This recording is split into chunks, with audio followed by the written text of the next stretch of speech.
All right, welcome back, folks. It is once again truly an honor to be with such awakened, courageous people all over the world. So thanks for joining us today. We've got a great guest today that I will introduce you to in a moment. But first of all, let me bring on our producers of the Freedom Portal show. Leandrew and Drew, if you would both come on. Hey, Leandrew, how you doing? I'm good. Good to see you guys. Glad to be back in the Freedom Portal and super excited about this episode. Great. And Drew is not only the producer of the Freedom Portal, but our usual chat hostess, Sandra. It's her birthday today. And so she's off celebrating her birthday, and Drew is wearing yet another hat and will be filling in on the chat today. So you know who you can get after if there's any problems on the chat today. Great. We were wondering what to get Sandra for her birthday, so we got her the perfect gift. Me taking over the chat. Let's see how that turns out. Okay. And today's topic is creating energy freedom for a cleaner environment. And this month has been the environment month in the Freedom Portal. And we started off with a 7 levels deep, where we really went through the whole history of human abuse of the environment. And then we got very specific with Ilana Freeland, went into the chemtrail, EMF, all the toxic poisoning that's being done to the environment that we're living in, particularly to the atmosphere and the soil and our bodies and so forth. Well, now we take the turn. We hit the bottom. Now we're going up. Now we start dealing with some of the good news, because there are amazing people all over the planet who are tackling the issues that are challenging our environment, and not just complaining about it, going beyond just pointing out that there are problems, but actually coming up with solutions. And one of the most inspirational people that I have met so far in this field is I just call him the amazing George Wentz. So George, I see that you are there. Welcome to the Freedom Portal.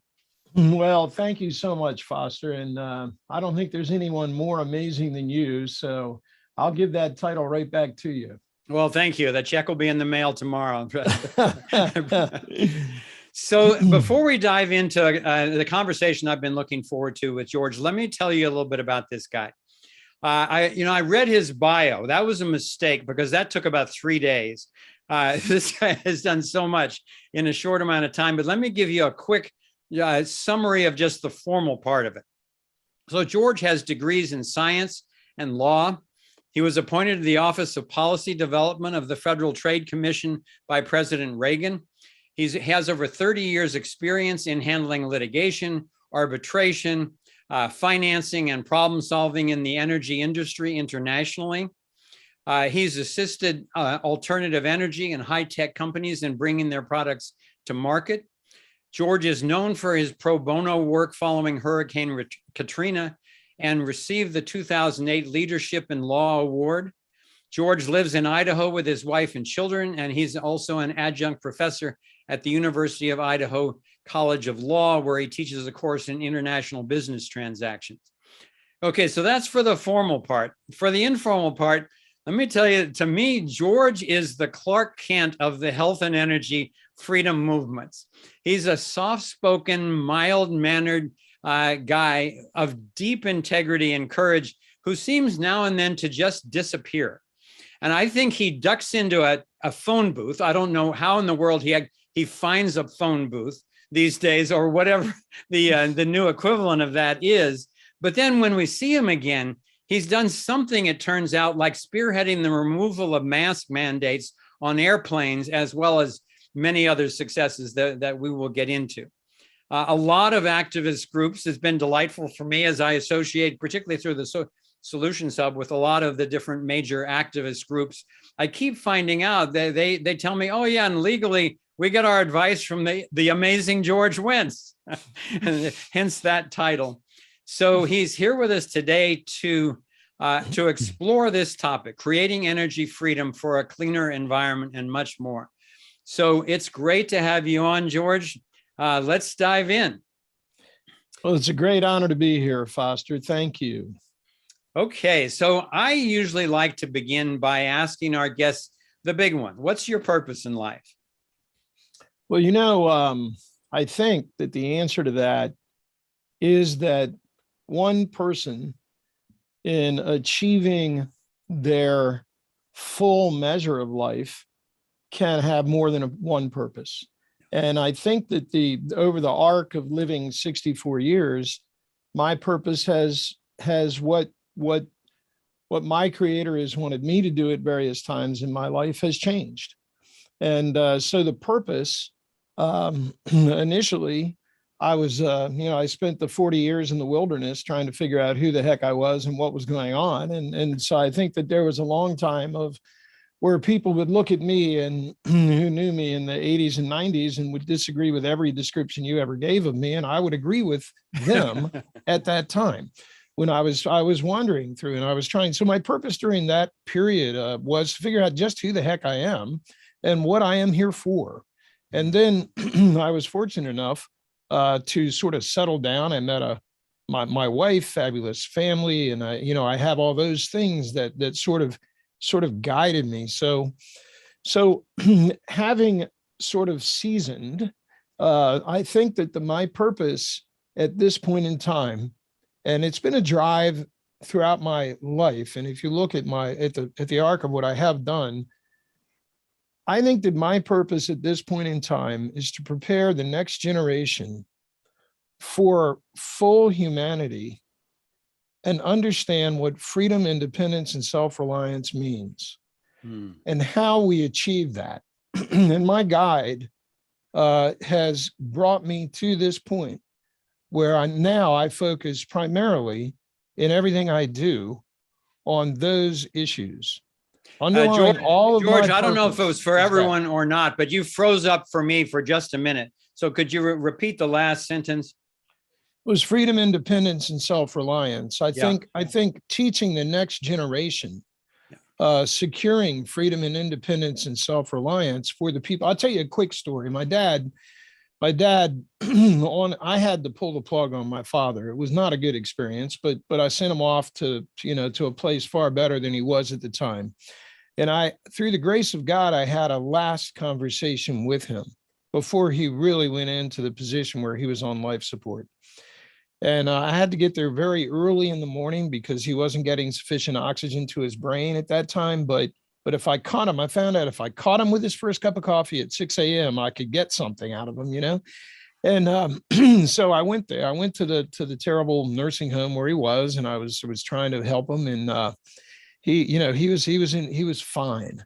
And he looked at me and he said, "Son, whatever you do, don't allow this country to lose freedom, independence, and self-reliance.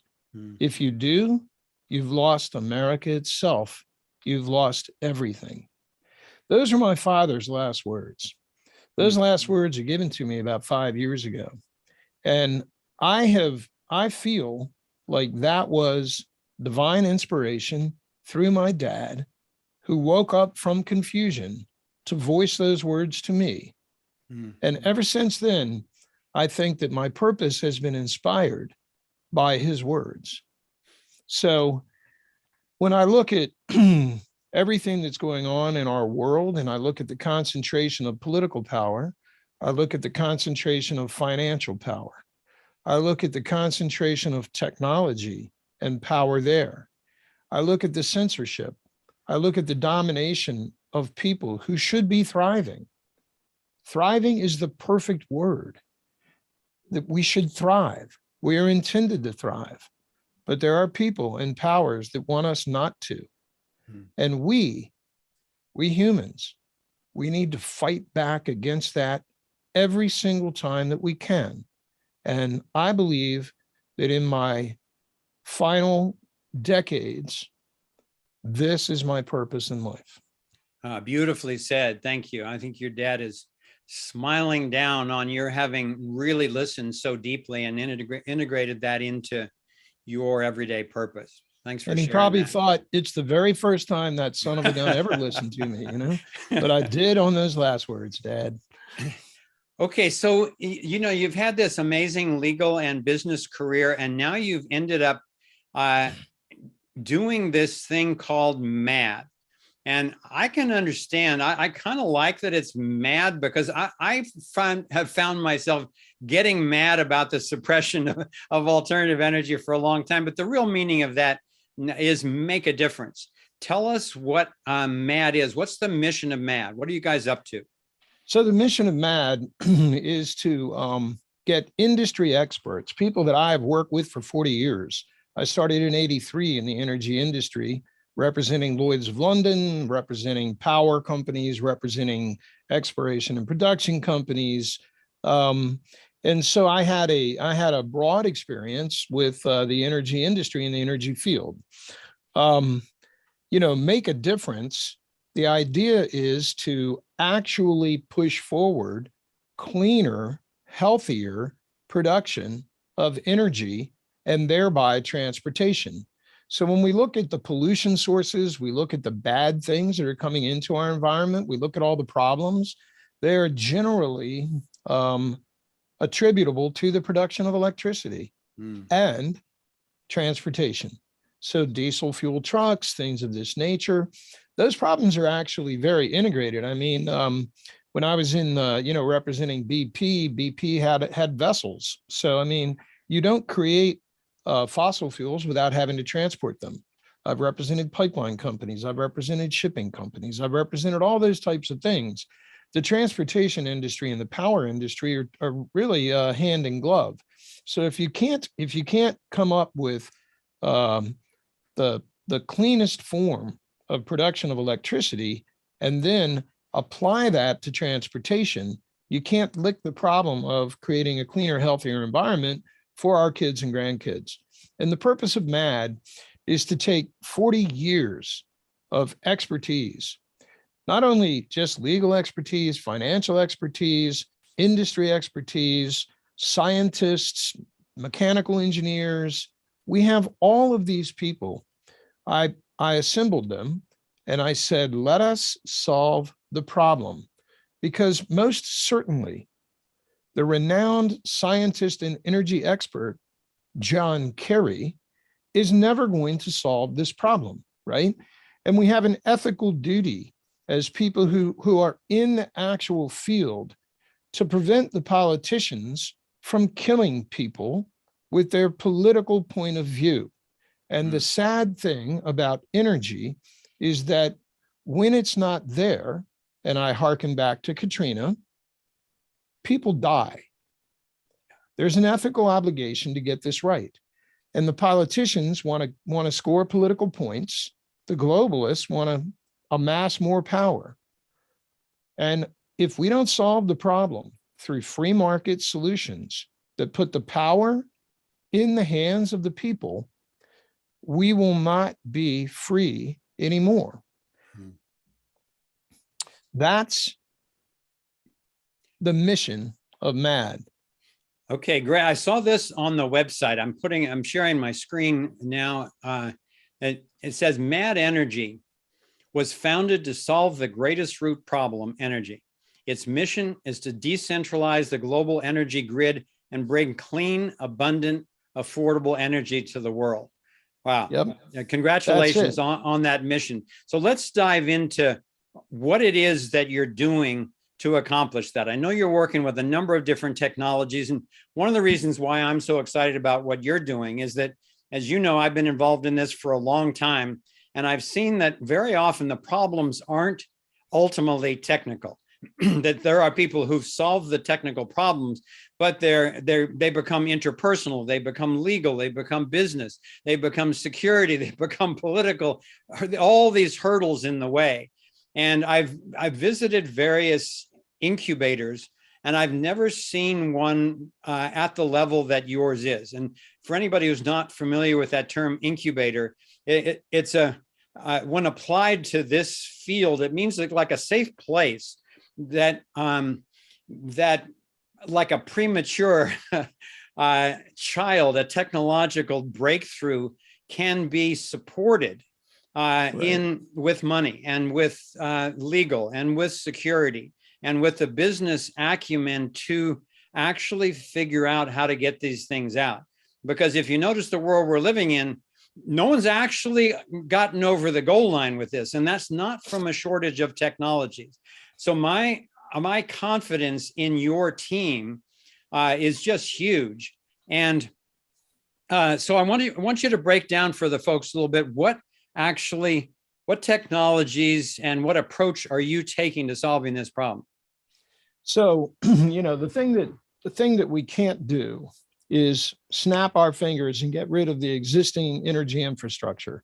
As I noted, if you did that, people just simply would die. You just have to imagine the entire East Coast with no refrigeration, no electricity whatsoever. We've seen it. We saw it post Katrina. We saw it post Sandy. We've seen it happen before. We've seen blackouts and things of that nature. If you cannot refrigerate insulin, then anyone who's diabetic has a major problem and probably will die. And so you have to realize that this is not a snap your finger problem and make it go away. So I object to the politicians who say we must immediately end all fossil fuel use. Now, do I like fossil fuel use? I mean, I wish that there's a cleaner way to do things right now. Guess what? There is a cleaner way to do things. And so what we do is we implement projects that move energy production from dirty sources to the cleanest available current sources. We roll those out. At the same time, now, obviously, we're a business, so we have to return to our investors. We'll get into the investment, why we're different as a company because of the way we set up our investment structure. But in terms of the mission is to knock out the dirtiest sources, replace them with much cleaner, totally proven sources, thereby reducing the pollution that is going into the air right now. We're not sacrificing better for perfect. That's one. That also has the added benefit of being a very low risk technology-wise, so that we can create funds to simultaneously pursue perfect. Yeah. So we benefit from better as we pursue perfect. I'll give you an example of better. In Suriname right now, we are partnering with the government of Suriname to stand up a liquid natural gas production facility. It's called a liquefaction unit. But what's interesting about the way that we're doing it is that there are offshore oil rigs right now that are pumping crude oil out of one of the largest crude oil discoveries in the world off the coast of Guyana and Suriname. For years, offshore oil exploration and production platforms have encountered what's known as associated gas. You're after the crude oil, but what comes with the crude oil? Oh, methane, natural gas. Cleanest form of fossil fuel, the best stuff that you could use. However, if you remember Deepwater Horizon, they encountered associated gas when that oil rig got production, and the blowout preventer, which is what would prevent the natural gas from coming up in a massive rupture, didn't work. They weren't able to get the gas safely up, and the entire thing exploded, and we all know the catastrophe there. So what they have done always is they have always just flared the natural gas that they encounter when they're going after crude oil. So off the coast of Suriname and Guyana right now, you can look and you can see massive plumes of terrible smoke and flame coming up because they have encountered a wonderful energy source, natural gas, cleanest burning fossil fuel, but that's not what they want. They want the crude. So they just burn off and they flare and they burn it terribly inefficiently. So if you're talking about carbon, this is a massive source of carbon into the atmosphere. It's a massive source of NOx and SOx. It's a terrible way to handle this, but it has been going on for over 100 years and it is going on everywhere across the world right now. So what we are doing is we're taking a gathering system and we're preventing that gas from going up into the smokestack, and we're gathering it offshore with subsea pipelines. We're putting it to a platform off the coast, and then we're pulling it in and we're turning it into liquid natural gas, where we're putting it on vessels and taking it to Europe to counterbalance Putin's chokehold on Europe right now with regard to liquid natural gas. Does that make sense? Yeah, that's So great. go ahead. Yeah, I wanted to talk about the geothermal also. Are you ready to move on to that, or is there more to say on what the liquid natural gas?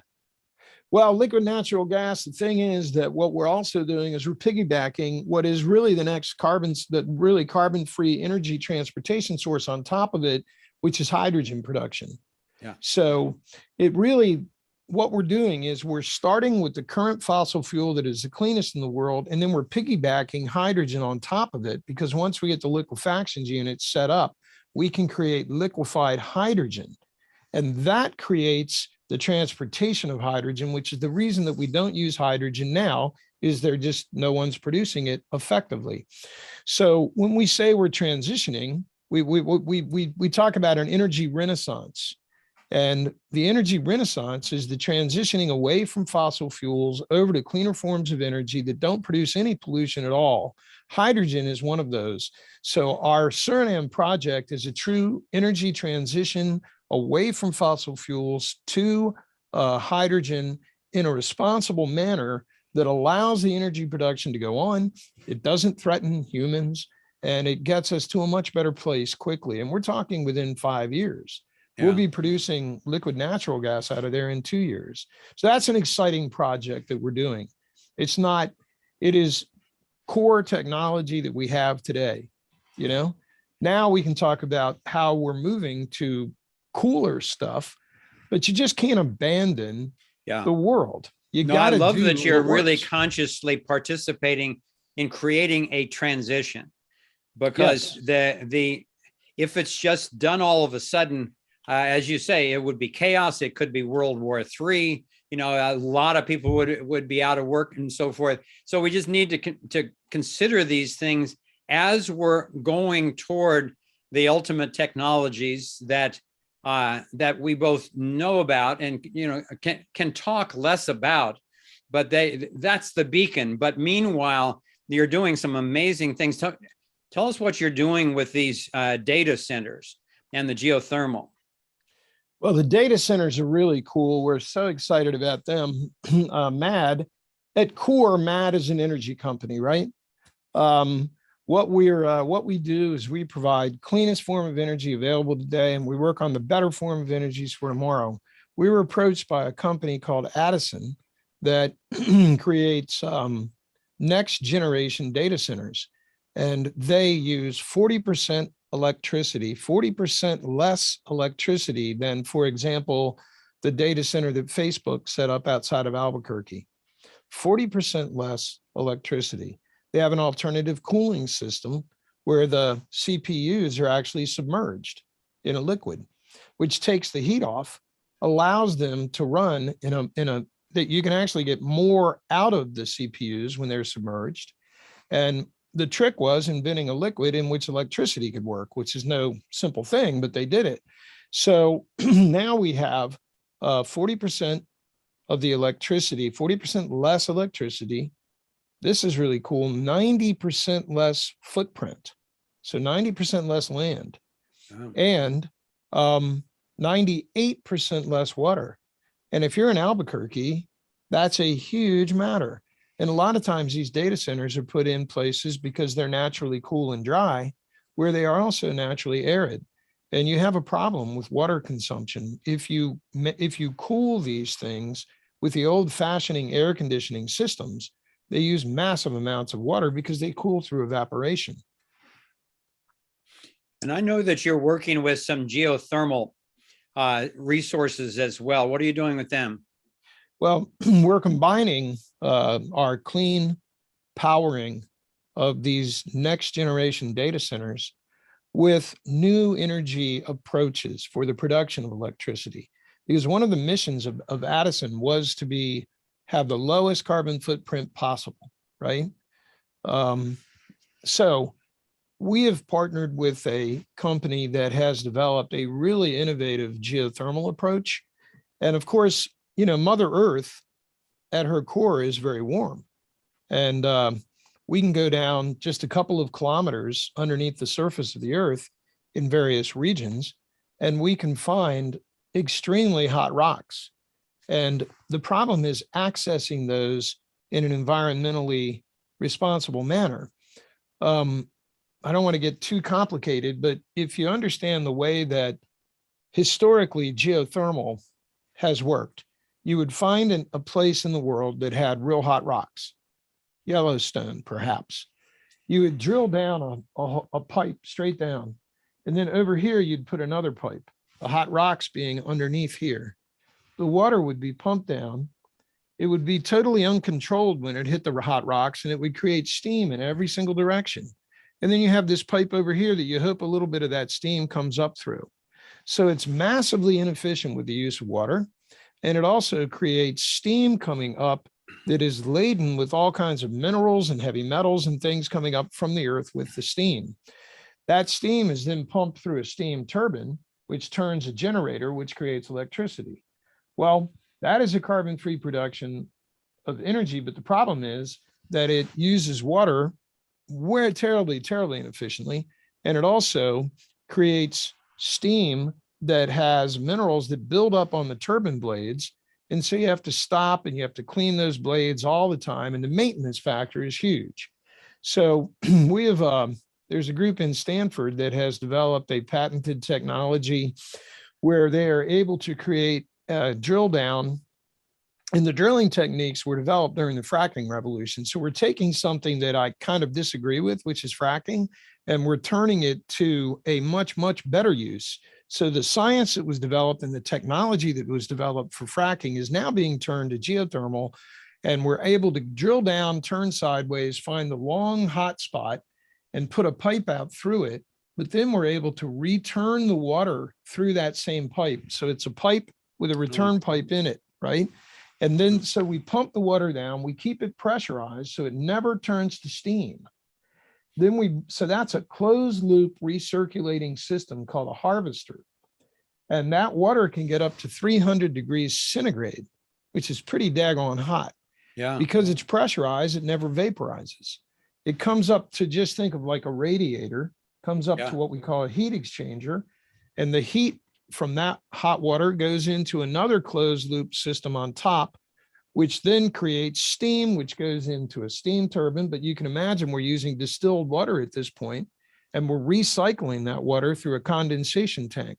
So the water goes up, goes into the steam turbine, doesn't have any minerals. There's no maintenance. We're not knocking all the buildup off the blades all the time. We can run them longer and better. And the same water goes into a condensation tank, gets recirculated and back up through the heat exchanger.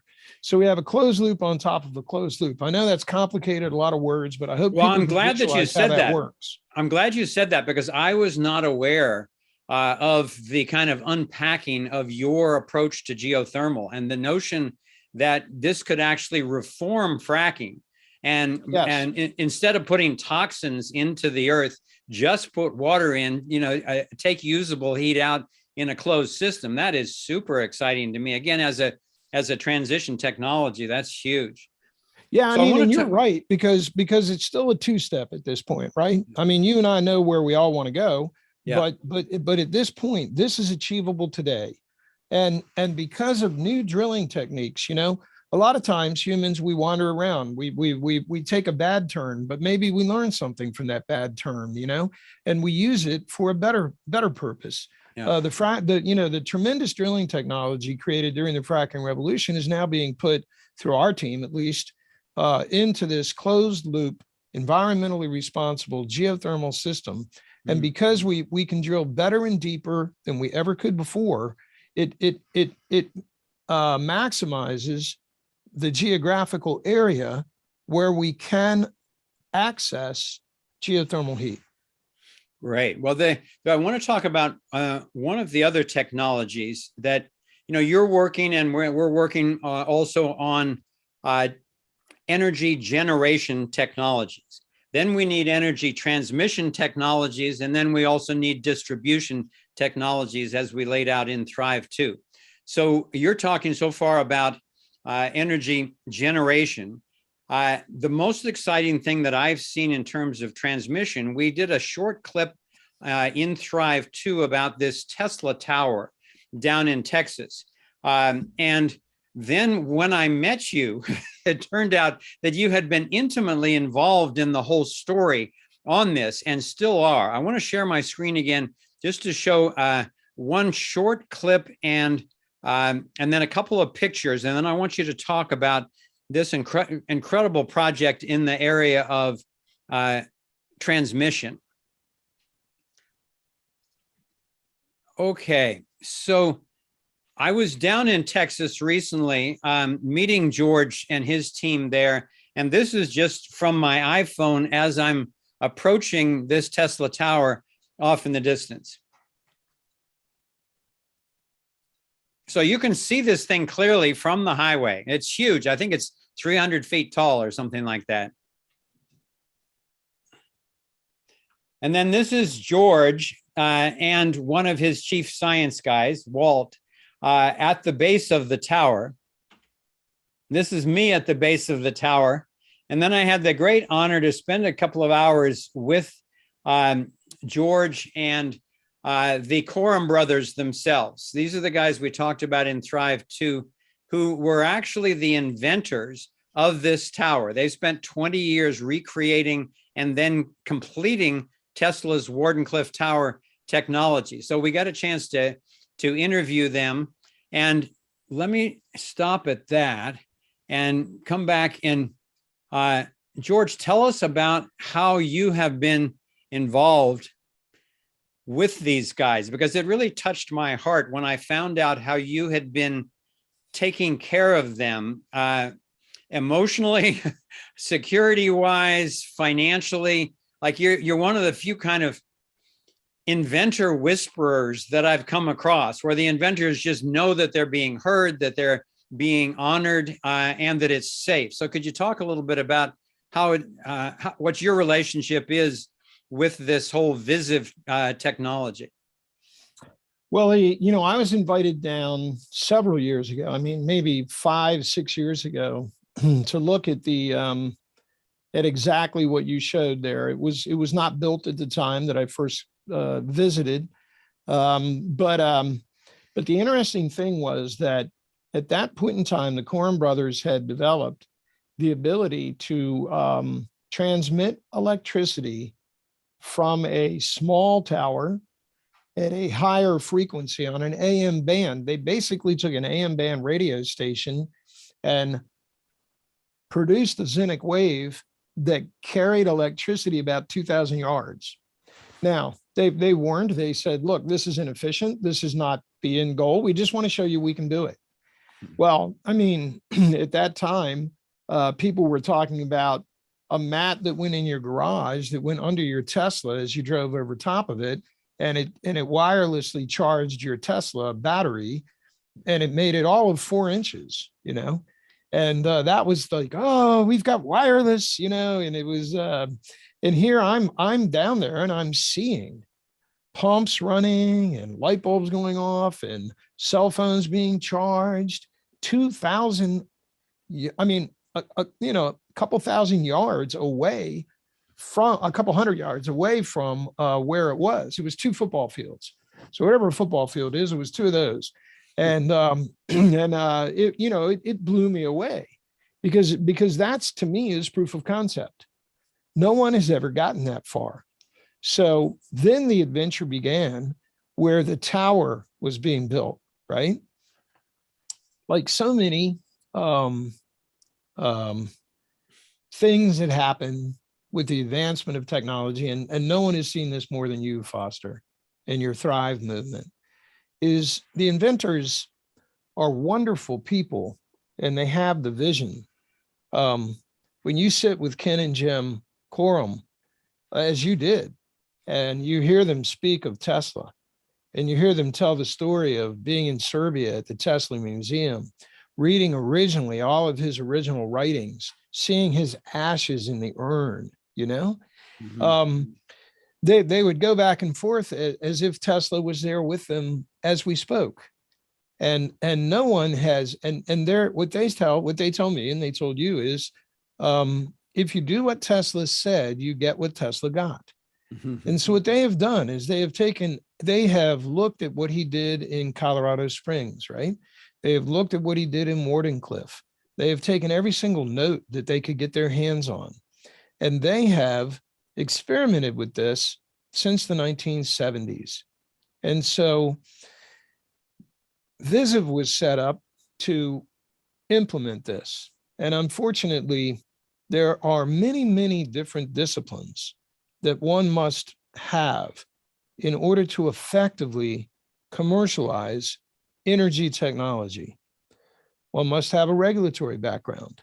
You know, my law firm represents Entergy and other energy companies, and we happen to have that. You have to have startup knowledge. You have to have, how do you raise funds to support it? You have to have all of these different things. You have to have the scientific knowledge. You have to have all of it, the cross-disciplinary nature of commercializing disruptive technology is amazing. And there were tremendous advancements made by the group at Visiv, but there were some deficits and things that happened that are public record because they went into bankruptcy. Visiv did. And we have been working with the Coram brothers during that period of time with another man in Texas that has really been some of the credit that you gave to me, I would give to him. I know he likes to remain anonymous, but we had a benefactor in Texas that did a lot of good things for the Coram brothers. I am a good friend of his. We worked together, and we did support them through some down times, and we are working with them now as that company has come out of bankruptcy to form a business model where we can commercialize this. One of the problems with doing the things that we do is that oftentimes, as much as I just want to jump up and down like a little kid, you know, there are certain things because they're not finalized in documents, and they, you know, we haven't had the closing yet, that we just can't speak of. But I can tell you that we are working closely with the Coram brothers, and you met them and you know how they are. They're just wonderful people. Yeah. And we're going to, my feeling is that MAD has been chosen by the force that created the world to pull this through. And there's been many times during the past 5 or 6 years where I've walked away from this particular technology because I couldn't get the time right. I couldn't get the business structure right. I couldn't get what needed to have happen. Yeah. And I have a responsibility to the people that put money into MAD, which is the general public. It's the people watching. We're supported by the people. So I have a heavy burden to use their investment and their faith in MAD's management as wisely and as prudently as I can. And so therefore I've walked away from this several times, but like a bad penny, it keeps turning up, you know? So I think we are destined to commercialize this technology. You have been selected because of your integrity and your skills and your team to shepherd this thing through. There's a lot of details that we can't talk about yet, both in terms of the technology and the legal situation. But as you all in this network can imagine, there were nefarious forces who didn't want the decentralization of energy around the planet wirelessly. That would have undermined a lot of current businesses, but even more importantly for the culprits, it would have undermined the ability of them to control all of energy and dole it out as part of your social credit score to control the rest of your life.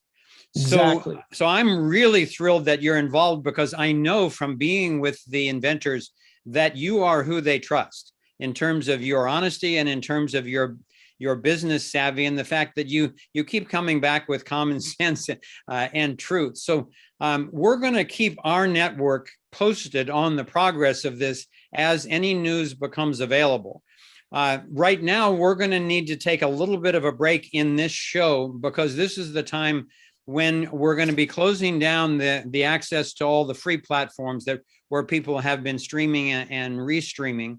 And anybody who wants to experience the continuation of this conversation, Leandrew will be giving you a step-by-step guide right now as to how to do that. You can come and sign up for a free membership trial in the Freedom Portal. And then it'll just take you a couple of minutes to go and sign up for that. And then you'll be right back in this conversation. And we're going to do some polls and things. There's nothing critical that you're going to miss in the maybe 4 or 5 minutes that it would take you if you choose to, for free, continue with us. So put you on hold for a minute, George and Leandro.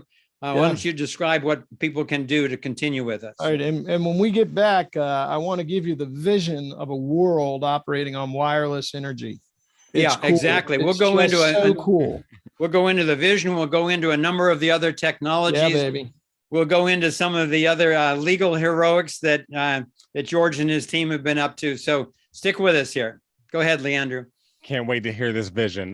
So yeah, I'll just go ahead and walk you guys through the process, because we're constantly improving our sign up process, but there's a couple places where you could get hung up. So I'm just gonna kind of walk you guys through it. So when you go to thriveon.com, you're just gonna want to make sure you go down and come to this area where you can become a Freedom Portal Explorer.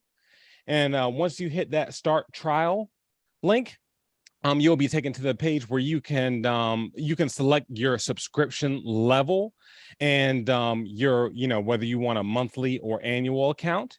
And so once you select that, you can go to start my trial. And then it's going to take you to the place where you can, it confirms your purchase and you can return to the Freedom Portal catalog. And once you do that, it's going to take you back to the Freedom Portal calendar. And it's basically, you're going to have the choice to either get access now or to sign in to continue. You've already subscribed to the Freedom Portal, so you're just going to go to sign in to continue. Don't click the get access now. And so once you do that, it's going to take you to the page where you can sign in with the credentials you just set up. And then from there, it's going to take you back to the event page where you can click attend. And after you click attend, it's going to take you to the next screen where you can click join webinar. And that's going to bring you right back into the Zoom channel where you can continue this conversation with us. So we'd love to see you in the Freedom Portal. If any of you have issues going through this process, please email info@thriveon.com. And for the rest of you who are already Freedom Portal subscribers with us, you don't have to do anything else. You can just stay here in the Zoom chat, and yeah, we will continue the conversation as scheduled. So super excited to welcome any of you that haven't been with us, and yeah, let's continue on with the conversation. Okay, thanks, Leandro.